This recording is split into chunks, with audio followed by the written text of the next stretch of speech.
तेरी माँ तेन छोड़ के टुर गई, वो मैनू अजाबा च पा गई।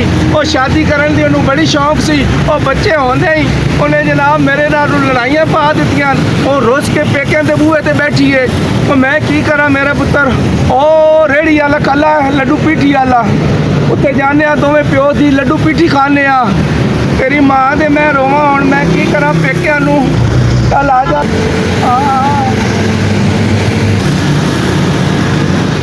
अभी भी हाँ जी बोलो। ये लड्डू पीठी वाली केड़ी है जी? हाँ जी कह रही है। और कितने की प्लेट देनी है? 120 की प्लेट है।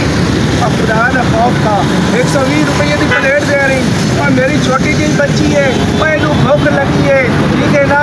तो तू रेट तो सही ला। भूख लगी तो मैं क्या करूँ? कितने की प्लेट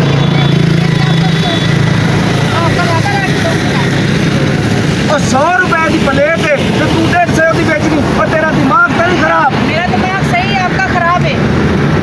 वो 100 रुपया ला तो प्लेट में दे।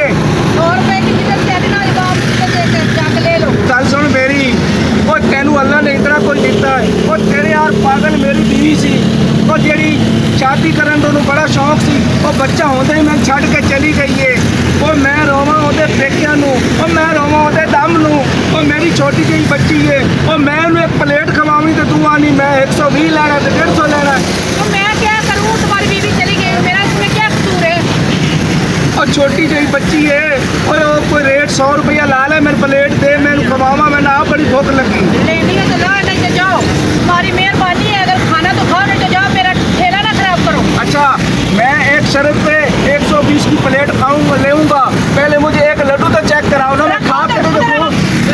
ये क्या बदतमीजी है? रखो तो हुआ क्या है? ये कह रहा है कि मुझे फ्री में एक लड्डू खाने दो, फिर मैं 120 की लूंगा। तेरा दिमाग पागल है, औरत बदतमीजी कर रहे हैं, तू रोड से खड़ा हो गया पागल है। ओ घर सुन, वापस रखो। नहीं तू लड्डू रखो दा वापस। ओए पीछे हट। तू औरत नाल बदतमीजी कर रहे हैं, मेहनत कर रही, तू ਉਹਦੇ ਨਾਲ बदतमीजी कर और रहे हैं। तू ਉਹਦਾ मामा लगना है, मैं वो तेरी बहन है, वो मैं ਉਹਨੂੰ थप्पड़ मार दे सा फिर तू की करेगा? पागल है, तेरा दिमाग खराब है। पागल है, औरत दिमाग नाल खराब है। बदतमीजी कर रहे हैं रोड से। और तेन बड़ी चेक हो रही, तेरी जिम्मे बहन लगती है। पीछे करके गल कर। पीछे करके गल कर। और मेरे बच्ची ਨੂੰ ਲੱਡੂ ਲੈ ਕੇ ਦੇਣਾ है।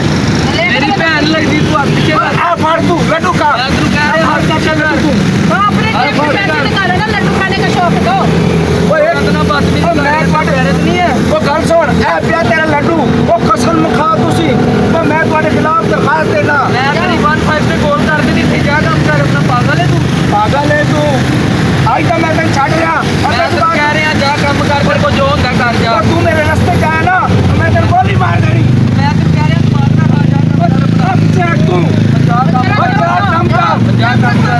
और खुश है लड़ाई पवा के। जा काम कर। औरत ना बदतमीजी कर रहे हैं, तेरे शर्म नहीं आ रही? जा। मैं मुंडी में लेना, मैं अपने दोस्त को बुलाना। मैं तो कह रहा हूं जिन्नू मर्जी बुला, जा काम कर। मैं आ रहा दोस्त कर लेके। भाई मेरी बात सुने, आप इस उलझन में मत आए, ठीक है ना? ये मेंटल आदमी नहीं आज ਤੁਹਾਡੇ ਨਾਲ ਕਰ ਰਿਹਾ, ਕੱਲ किसी और ना करेगा। दिमाग खराब है, ਇਹਦਾ पागल है। पागल से पता नहीं किधर से आ गया, मुंह खा के ऐसे, इसको पता है नहीं किसी बात का। ये मेरा रोज पहले का भी आया, पहले भी आता है। नहीं, आज ही आया, पता नहीं किधर से आ गया किधर से नहीं। उसका मेरा तो रोज का काम है, मैंने बच्चों की रोजी रोटी कमानी होती है। रोज ऐसे पागल पागल लोग आते हैं, ऐसी बातें करते हैं, तो आप इस उलझन में ना पड़े। आपकी लड़ाई हो गया ऐसे, वो आपको मैं जी ਇਹੋ ਜਿਹੇ ਮੈਂ बड़े सीधे कीते हैं। अच्छा, तो आपकी मेहरबानी है। मैं तो आपको यही कहूँगी कि आप अपने घर जाए। चलो मैं आज ਤੁਹਾਡੀ ਗੱਲ ਮੰਨ ਕੇ ਚਲੇ ਜਾਣਾ ਘਰ, लेकिन ਅੱਗੋਂ ਤੋਂ ਤੁਸੀਂ भी एहतियात करिए जी, ठीक है? चलो ठीक है, ओके।